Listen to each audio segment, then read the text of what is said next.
खुशियाँ बांटने से बढ़ती है, यही सोचकर इस बार मैंने अपने बेटे का जन्मदिन छोटे बच्चों के साथ अनाथ आश्रम में मनाया। इस वीडियो में आप देखेंगे कैसे छोटे छोटे पलों में भी बड़ी बड़ी खुशियाँ छिपी होती है।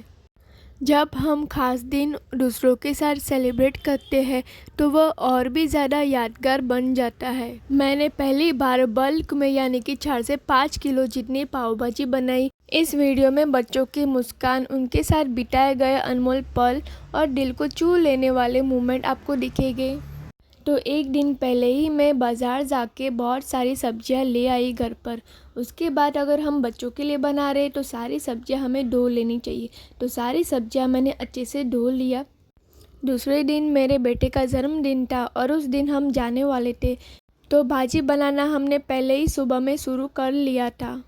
तो अगर आपको 4 से 5 किलो जितनी भाजी बनानी है तो इसके लिए मैंने 1 किलो प्याज, 1 किलो टमाटर, आधा किलो शिमला मिर्च, 2 बड़े बड़े फूल गोभी, पाव किलो जितना मैंने बीटरूट डाला है और आधा किलो मैंने गाजर डाला है।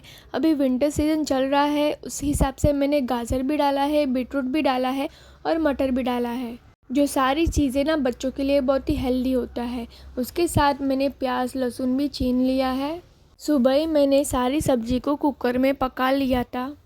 और जहाँ तक मुझे पता है बच्चों को पाव भाजी बहुत पसंद आती है। पाव भाजी के लिए कोई मना नहीं करता, तो इसलिए मैंने पाव भाजी चूज़ किया बनाने को। और पाव भाजी हमें बल्क में बनाना था, इसलिए मैंने बहुत ही बड़ी सी कढ़ाई लिया।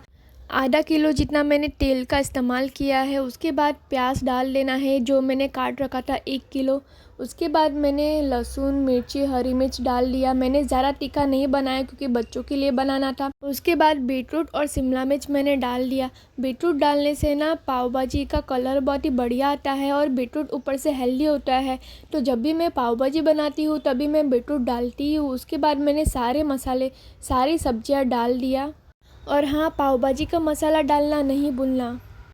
उसके साथ मैंने टमाटर की प्यूरी बनाई थी, वो भी डाल दिया और सारी कुकर में बाफ़ी हुई सब्जियां भी डाल लिया।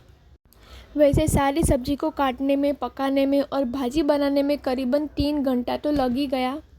भाजी बनने के बाद उसको थोड़ा सा ठंडा होने के लिए मैंने रख दिया।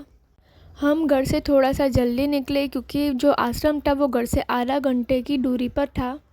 रास्ते में हम बच्चों के लिए केक और पाव लेके गए। वैसे पाव का ऑर्डर भी थोड़ा सा बल्क में था, तो भैया ने मुझे 2 से 3 बार पूछा, आपको सच में 150 पाव ही चाहिए ना? मैंने बोला हाँ, बच्चों के लिए चाहिए, आप दे दो फटाफट से। इस बार का सफ़र इतना ही खास था जितना हमारा सेलिब्रेशन। हम हाईवे के रास्ते से गए और पूरे रास्ते में खूबसूरत नज़ारे देखे। खुला आसमान देखा, दूर दूर तक फैले खेत और सड़कें, दोनों तरफ बदलते हुए नज़ारे। देखते ही देखते हम आश्रम भी पहुंच गए थे। सारे बच्चे इकट्ठे हो गए थे।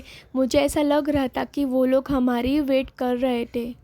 जैसे ही हम पहुंच गए सारे बच्चे बहुत खुश हो गए और सारे बच्चे इतने डिसिप्लिन वाले थे कि क्या बताऊँ। मैंने खाना परोसा, तब तक वो लोग ने वेट किया। उसके बाद सारे बच्चों ने प्रार्थना किया। प्रार्थना करने के बाद ही बच्चों ने खाना शुरू किया।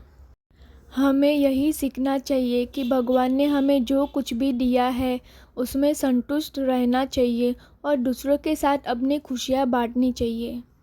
हमें इस बात का एहसास हुआ कि सच्ची खुशी महंगे तोहफे या बड़ी बड़ी चीज़ों में नहीं है, बल्कि छोटी छोटी खुशियों को महसूस करने में है।